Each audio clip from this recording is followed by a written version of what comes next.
And welcome back to the Hotline with Austin. Now, in the history books, COTA, the legendary circuit, okay, it didn't give us a legendary race, but it gave us a few things to talk about, including Max Verstappen's slightly more realistic title expectations as of 2 races, 1 sprint and 1 full Grand Prix race ago.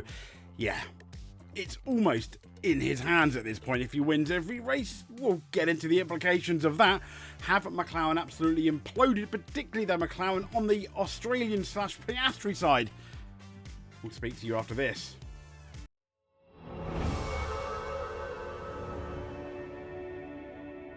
So first of all, absolute congratulations to a certain Max Verstappen, Dutch driver, who dominated pretty much the entire weekend. I mean, he was pretty much unstoppable. I had to look at the calendar and see whether it was 2023. It clearly wasn't, but still, well done, Max Verstappen. I think he got a bit of help in the race, and we'll get into that in a sec. But still, it's not easy to win a Grand Prix, and Max Verstappen very much did. He, from the start, took the lead, never looked back. Albeit his lead was never that big. I think the biggest it got to was about 11 seconds. But still, you only got to win by a hair. You only got to win by a millimetre, don't we? So, absolutely, congratulations to Max Verstappen. But Lando Norris finishing second, arguably, I think, given what happened at the start. He got a bad start. Surprise again, albeit it wasn't as bad as the start in the sprint race, but Leclerc on the soft tyre got a very good start and whizzed round the outside of Lando Norris and was like, see you later, mate. And that was it for about 2/3 of the race. Now, fourth was Lewis Hamilton, again finishing in the top 4. I thought maybe a podium with the offset with the tyre strategy. We'll get into all that as well. Fifth, really disappointing, Oscar Piastri. I mean, he must be biting his nails now. His lead has been whistled down quite a lot, hasn't it? 40 points, I'm hearing. So George Russell in 6th. Yuki Tsunoda in 7th. A really good race for Yuki, but still a naughty boy, I felt, with his incident with Ollie Behrman. Basically, yes, Ollie Behrman, it was a bit of a chance move, really, but Tsunoda moving under braking. I'm really surprised it wasn't at least noted by the stewards. 8th is Nico Hülkenberg. Well, there we go. Welcome back, Nico. Back in the points since Silverstone. Ollie Behrman managed to get up to 9th. Really, really good. And Fernando Alonso in 10th. I think you'll be fairly happy with that, considering what happened in the sprint race. So this is the full rundown now. And Norris finishing just 7.9 seconds behind Verstappen, which kind of gives you thoughts that, okay, if Red Bull do indeed have the best car at the moment, what other people are saying, McLaren really isn't that far behind, and you have to wonder, had Lando Norris got a decent start, I think it would have been a ding-dong battle between Verstappen and Norris, and it would have been really interesting. So Leclerc third, Leclerc nearly getting second thanks to that offsetting strategy starting on the top. Lewis Hamilton fourth. He kind of at times he looked a danger to the podium. In hindsight now, when you look back at the race, not really, and he kind of had a puncture or something was going on with his car because Oscar Piastri finished just 1.1 seconds behind him. Hamilton on his last lap, a good 4 or 5 seconds off the pace. So, of Oscar. 6th was George Russell. I think he'll be disappointed after winning in Singapore. 7th was Yuki Tsunoda. Good race, but I said naughty tactics. He finished, the gap, 52.7 seconds down. That's absolutely crazy, isn't it? Piastri finished 29 seconds down, just over 20 seconds down from his teammate. So Alonso obviously 10th, 69 seconds down. And then we got Lawson, Stroll, Antonelli. That's 11th, 12th, 13th. Albon in 14th. Oh, Albon. 15th, Ocon. 16th, Hadjar. 17th, Colapinto. 18th, Bortoletto. And 19th, Gasly. They were all lapped. 17th, 18th, and 19th were. And last but, well, yeah, I guess least, in a way, Carlos Sainz. Trying to yeet it against someone and failing. Poor Kimi Antonelli, yeah. Not Kimi Antonelli's fault for once. But this was the story of the race, as I said. At the start, Leclerc got a really good start. Went round Lando. Not quite fast enough to keep up with Max. There was a virtual safety car fairly early on-ish. But even by then, it was clear that Lando was having problems getting past Leclerc, and it was Leclerc who was at the slightly slower car than the McLaren, letting Max Verstappen end up having that 11-second lead. Now, the minute Lando Norris got past Leclerc in the first part of the race before he stopped, he was on par with Max Verstappen pretty much. Maybe Max was taking it easy. And again, when Lando Norris got past Leclerc again towards the end of the race, again he was on par with Max Verstappen, if not catching a tiny bit. Again, you could make an argument that Max was taking it easy, but at this point Lando's tyres would have been shot from catching up with Leclerc anyway. So we don't really know how much, if at all, the Red Bull is the fastest car by a smidge on par, or does McLaren have a 10th in hand at this track? And sadly, because of the way the starts went on both the sprint and the race, we're never really properly going to know. But this is the championship rundown now between Norris, Verstappen and Piastri. So Piastri leads on 346. Norris within a win now, 332. And Verstappen 40 points behind within 2 wins. Well, yeah. Within 2 wins. That's absolutely crazy, isn't it? Oscar must be feeling that pressure. And, yeah. So let's now... Well, what I'd like to do now, I would like to talk about Max Verstappen. And I want to talk about Max Verstappen's chances of winning this championship. This race was a massive exclamation mark to McLaren, a massive warning to both Oscar Piastri, McLaren, Lando Norris. Sort your stuff out, because this guy is coming. David Croft compared it quite nicely, I think, to the T-Rex at Jurassic Park. Seeing him in your mirrors, he's coming, but in this case, he's faster than you, and you're in trouble. I akin it to more like the Terminator from Terminator 1, when Reese goes, he won't stop, he'll stop at nothing until he does it. And I think Verstappen will stop at nothing until it's mathematically impossible for him to win that championship. And McLaren should very, very much be worried. Even Verstappen has come out. He said, the chance is there. We just need to try and deliver these kind of weekends now until the end. Impossible? No. Difficult? Very. Probable? I'm not sure. But the way McLaren are going at the moment, you got to say there's, maybe at least a 25% chance that that's going to be the case. So, I mean, he's won the last 4 races, hasn't he? And again, I digress, 346 points for Piastri, 332 for Lando Norris, and 306 for Verstappen. 40 points for the top 3. I mean, we're going to have a look in a minute at all of those races still to go, which I think makes for really interesting reading as well. So, I mean, when you look at Max Verstappen, he's made up 64 points in just 4 races. 64 points in 4 races. And now just trails the championship by only 40. And there's more points available. Imagine that. 64 points in just 4 races. You've got to wonder, what on earth are McLaren doing? It's just absolutely mental. So at Zandvoort, when you look at it, he was 104 points behind Oscar Piastri.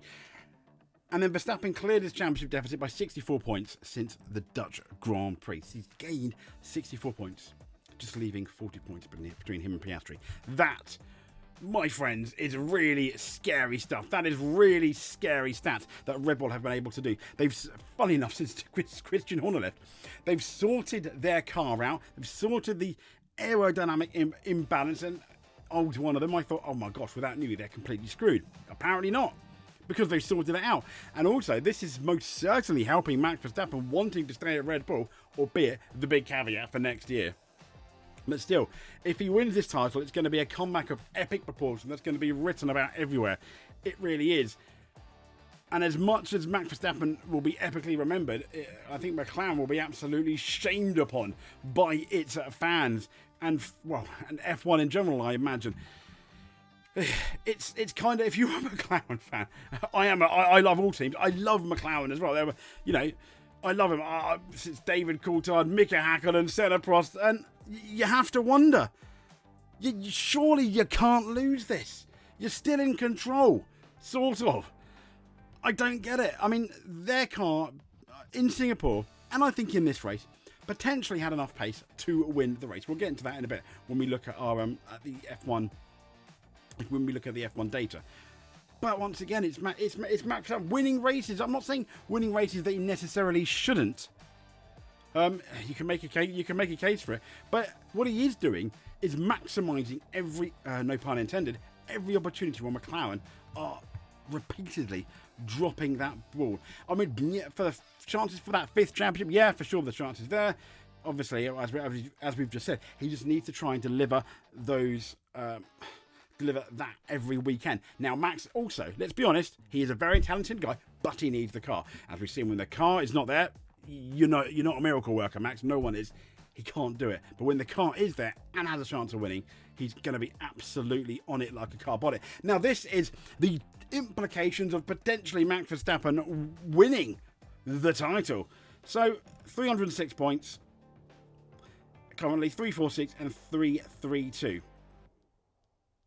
And we've got the Brazil sprint race. So he does need to win. This confirms he needs to win every race. Like, for example, Mexico, Brazil sprint, Brazil race, Vegas, Qatar sprint, Qatar race, Abu Dhabi, and final points 447. And what it does need, though, is assuming Oscar Piastri needs to finish outside the top 2 just once. And they've got it, obviously, here in Vegas.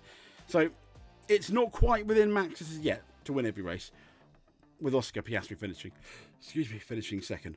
But still, it is, I mean, that is not completely unrealistic when you look at 2023, and this is assuming Max is going to win those races.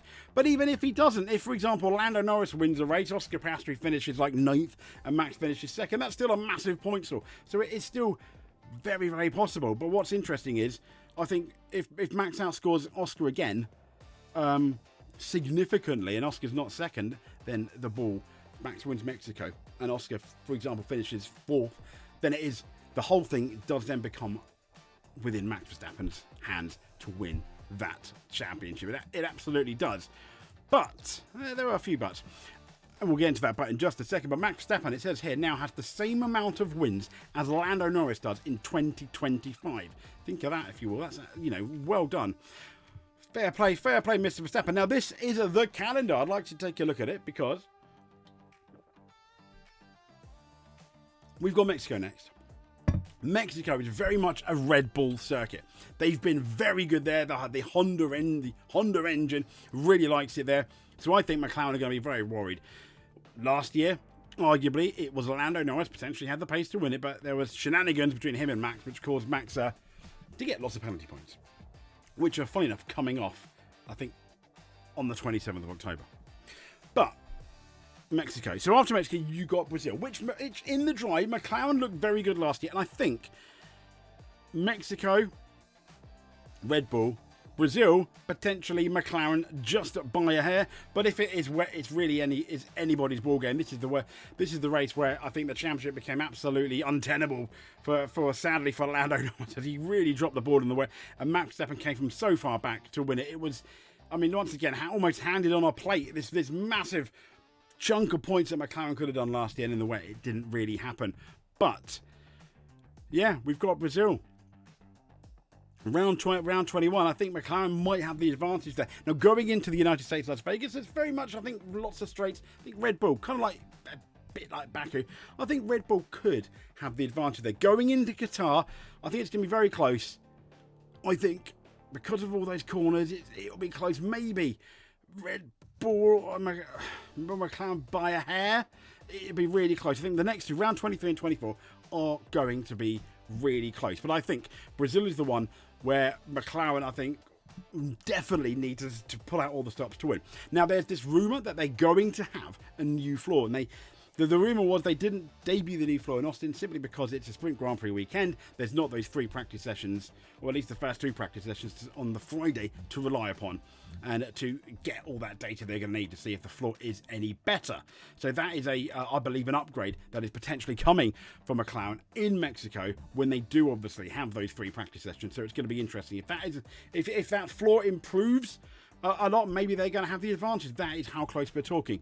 And when you look at the whole season, the season as a whole, you look at Canada, Singapore, and Mercedes were great. And then we go to Austin, and Mercedes are really, really struggling. This is how such a knife edge that all the car setups are on, which, outside of obviously Red Bull dominating this rule set, these cars have not been nice. Let's be honest. I'm really glad we're getting rid of them. I'm just hoping the next cars are not going to be bad, so to speak. I really hope. So moving on then, let's have a look at the F1's data, shall we? This is the from the race, so F1 Visualize. This is the race, the visualization, let's say, of Max Verstappen winning, Lando Norris second, Leclerc third, and then nearly 30 seconds back, partly thanks for a puncture, was Lewis Hamilton, Piastri, and Russell. DNF obviously there for Carlos Sainz. But there we go. But let's get into that data, shall we? And this is the average race pace, where you can see Verstappen is fastest. We've got another one for the race pace, though, which I think may be a bit, possibly a bit clearer. So, I mean, the average speed for Red Bull was 139.206, and the McLaren 139.290, just 800ths off. Now, the reason I think McLaren potentially have the pace this weekend is, if you remember, we're looking at their average pace for McLaren. This and both Red Bull and McLaren did the same, medium to soft rather than Leclerc soft to medium, which nearly worked for Charles Leclerc, as we know. Lando was stuck behind the Ferrari for most of the race, and I think take that away, and I think it would maybe be minus 0.84 potentially for Lando Norris. In terms of his race pace, I do think McLaren could have been a bit faster. The sad thing is, this is me just guessing. We're never really going to know, which is kind of like, a bit frustrating. But when we get into our tyre strategies, how boring is this? We look at the top, it was mediums to softs nearly all the way round, even if it was used mediums to used soft. For example, when you look at Fernando Alonso, used soft to mediums for Charles Leclerc, mediums to used softs for Lewis Hamilton. Anyone doing something slightly different? Well, we had Albon starting on the hards, but then he had a whoops at 80, didn't he? And then we've got Ocon. Again, a bit of a whoops at 80. And what was it? I think it was against one of the Sauers, wasn't it, for Alex Albon? He had a torrid weekend, didn't he? And then we have obviously Isaac Hadjar on the hard, back on to those softs. Sainz only going to lap 6. Whoops. Bortoletto was one that did a two-stopper. Soft, medium, soft. He was right at the back. I guess, what were they going to do? It was Kimi Antonelli. Had a decent run in terms of starting once again on the mediums. But then he made quite a few passes, didn't he? Did old Kimi Antonelli. Where is he here? There we go. Antonelli, yeah, on the mediums and then back onto the softs. And he also got the fastest lap, didn't he? Yeah, absolutely. As my mouth is going so dry. So this was the average gap to Verstappen, which, in terms of like lap time. No, it's really fairly close to my overall. Once again, I think the Ferrari is holding him up. About 0.3 for Leclerc, nearly half a second for both Hamilton, just under the half a second for both Hamilton and Mr. Piastri. Russell about 0.6 off. Antonelli, not too bad really. I think you can be quite proud of that in terms of his race pace, because we know how good George Russell is, and Kimi Antonelli just shy of 0.8 off the race pace, so that's not too bad at all. And we go all the way down to once again the two Alpines really slow, 1.8 pretty much together seconds off Tsunoda, 0.8 off Verstappen. It's the second Red Bull seat. What do you expect? 0.9 off for Hulkenberg, who scored the points. Alonso and Stroll really close, 1.1 and 1.2 respectively. Stroll actually doing a half decent manoeuvre as well towards the end of the race. So absolutely fair play to Lance Stroll. That wasn't bad at all. But yeah, overall, I don't think there's too many surprises there. As I mentioned, we can talk about the McLarens potentially being faster, but we're never really going to know. And in terms of the pits, Verstappen pretty much led lights to flag.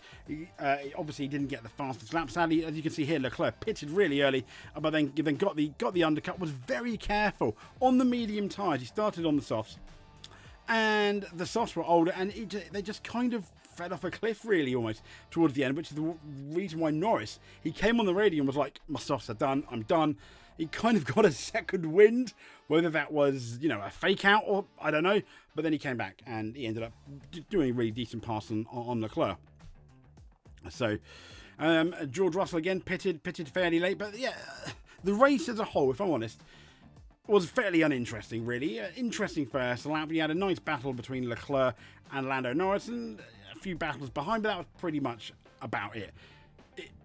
It was, if I'm honest, one of the top 3 most boring USA Grand Prix at COTA, which is unusual because it's a track that normally gives good racing.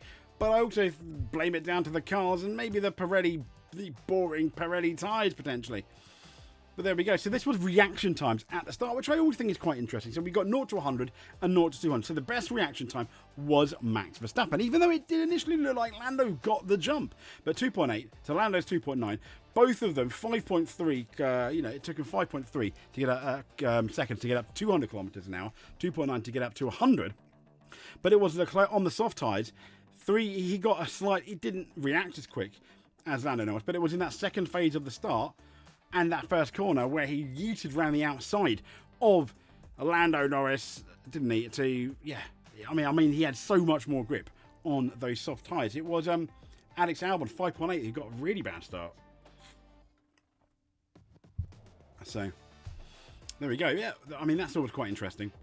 Now, when we look at the pit times, the fastest was the average was 224.9 seconds. That's from entering the pit to exiting the pit.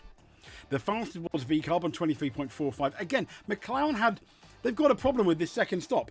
Again, like Italy, like I think was it Singapore, like Singapore. The guy that comes in for that second stop, it all seems to go horribly wrong. Not as badly wrong as this time, but still 3.8 seconds, I think, wasn't it?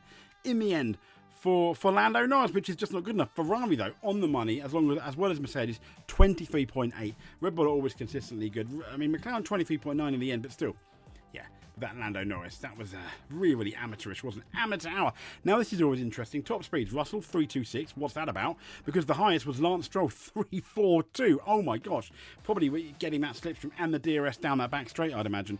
When we look at McLaren, 3.36 for Norris and 3.33 for Piastri. Not particularly fast, but even both Ferrari, 3.32 and 3.31.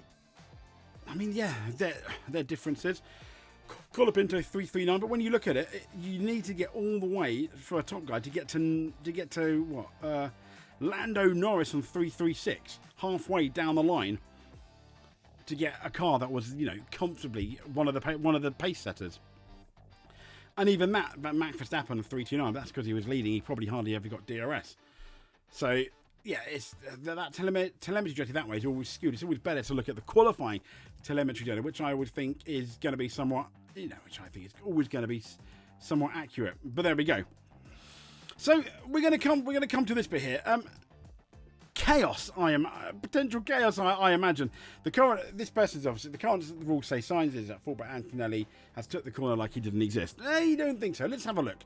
Let's see in this corner who is to blame, because when I looked at it and I looked at the replay, it's clearly Carlos Sainz. It's clearly Carlos Sainz. But let's have a look, shall we? So let's have a look.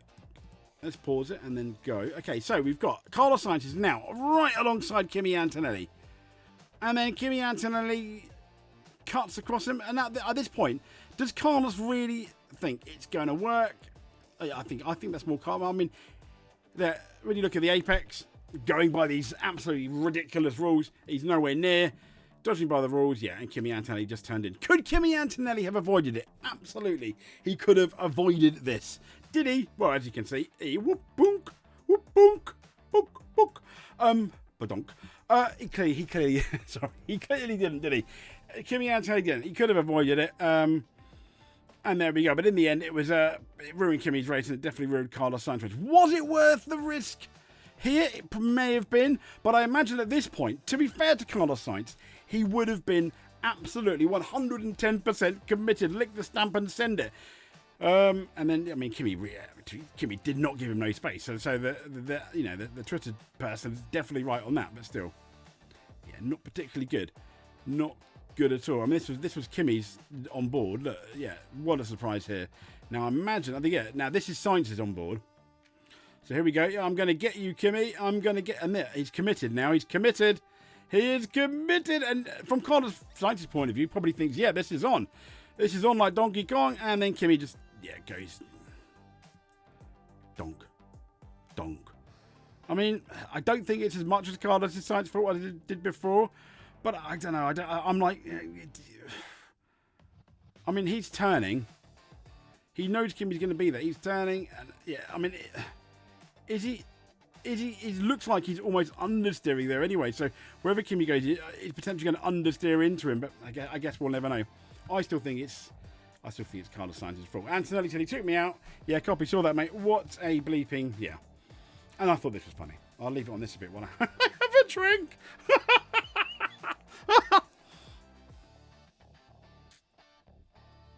I don't think Carlos Sainz is really Lance Stroll, but it cracked me up. It did. It made me laugh. I'm sorry. So, from race calamity to losers and winners, winners and losers, heroes and zeros. Who are the heroes of the Austin Grand Prix? The exceedingly average Austin Grand Prix. Well, we just spoke about him, didn't we? And I'm probably going to put this guy potentially in the negative.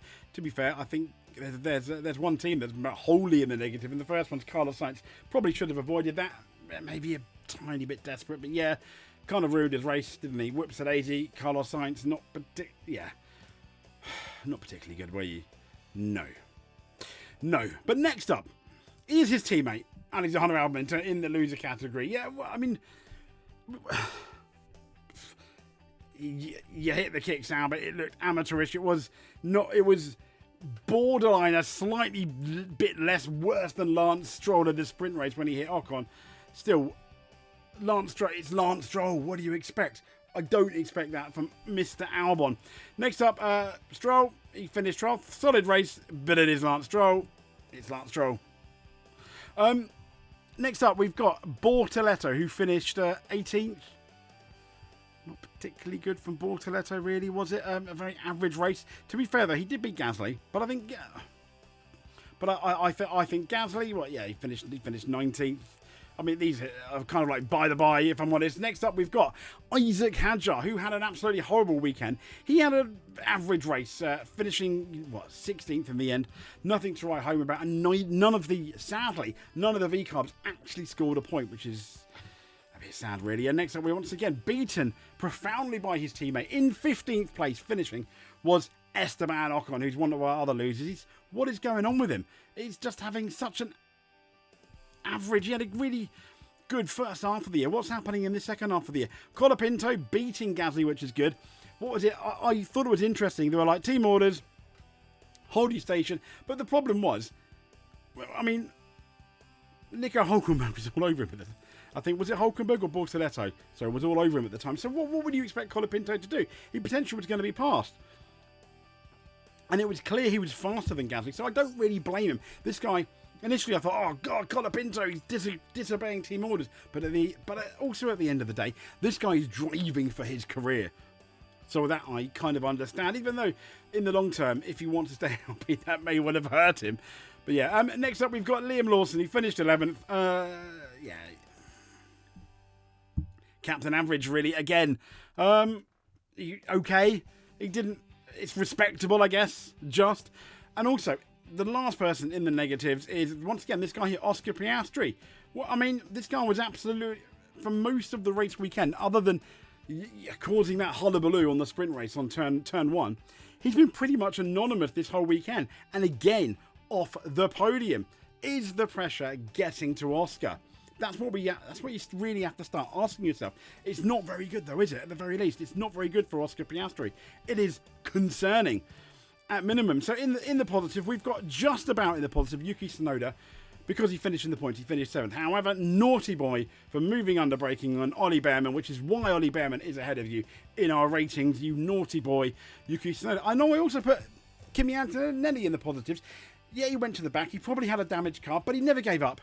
He finished 13th, I know, but he got the fastest lap, and he got some decent overtakes as well. He was one of the few, along with Lando Norris and Charles Leclerc, that made the race somewhat entertaining.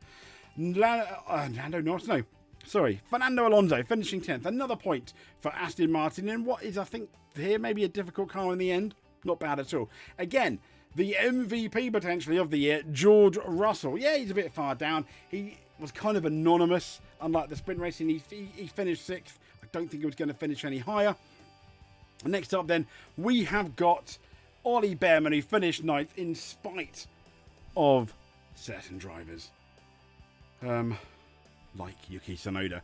So well done, Ollie Behrman. Another points finish. Absolutely fantastic. Then we've got Lewis Hamilton, who I think will be disappointed to miss that first podium after having much better race pace in the sprint race. Maybe he should have started on the softs as well, but I understand why Ferrari edged their bets. I mean, at the end of the day, where they started at the sprint race, at the sprint qualifying at the very least, they did come somewhat good at the end, and I think potentially had the third fastest car after Red Bull and McLaren. But don't forget, Nico Hülkenberg, the first points since Silverstone, finishing in 8th. Well done, Nico Hülkenberg. That was a very decent result. I think you can be proud of that, especially after the sprint race and having the wrath, the absolute wrath of Zach Brown. Now on our podium, in 3rd, I know he finished 2nd, was Lando Norris. Well done, Lando. Sweet as you like, those 2 passes on Charles Leclerc. It was brilliant. But at the end of the day, the reason why I think you got beaten by both Verstappen, who won the race, and Charles Leclerc, is because Leclerc should not have been in front of you. And I seriously don't think it should have taken that long for Lando Norris to get past Charles Leclerc. That's why. In second is Max Verstappen. Why second? Well, he got the pole, brilliant. He got away, and then that was it. We didn't see him. Don't get me wrong, it's not easy to win a race, but this was one of the easier races that Max Verstappen has won. Not the easiest, but one of the easier ones. He never really got challenged, did he? Sadly, there was no safety car. But here we go. The man that made the race at least entertaining in a way, but not in a way, because we never saw how fast the McLaren, at least in the hands of Lando Norris, could have been against Max Verstappen. But still, he gave us interesting moments, and he defended like a champion. Well done, Charles Leclerc. You are a driver of the race, a star of Austin for the race. You can hold your head up high in the mirror when you go home, Charles Leclerc. You absolutely can. But there we go. So I'm going to leave you with this image of Max Verstappen, the T-Rex that is slowly catching the McLaren truck. Is this going to continue? Now, the issue that Max Verstappen has got, all it needs for Max, for all to go wrong, is one really bad weekend where he goes out, or McLaren 1-2, and he finishes 5th or 6th because Mercedes and Ferrari are good. Then it's going to look very grim indeed. He's the one that Max Verstappen, he's driving, quite rightly, like he's got absolutely nothing to lose. And why not? So there we go. That's pretty much it. But if you want to subscribe, hit that subscribe button. That would be absolutely fantastic if you're not. But until then, if you already subscribed, hit the like button. That really helps us. If you've made it to the end, you are an absolute legend. We are not worthy. But until then, stay safe. We'll speak to you soon. Thank you very much for watching. And as I mentioned, stay safe.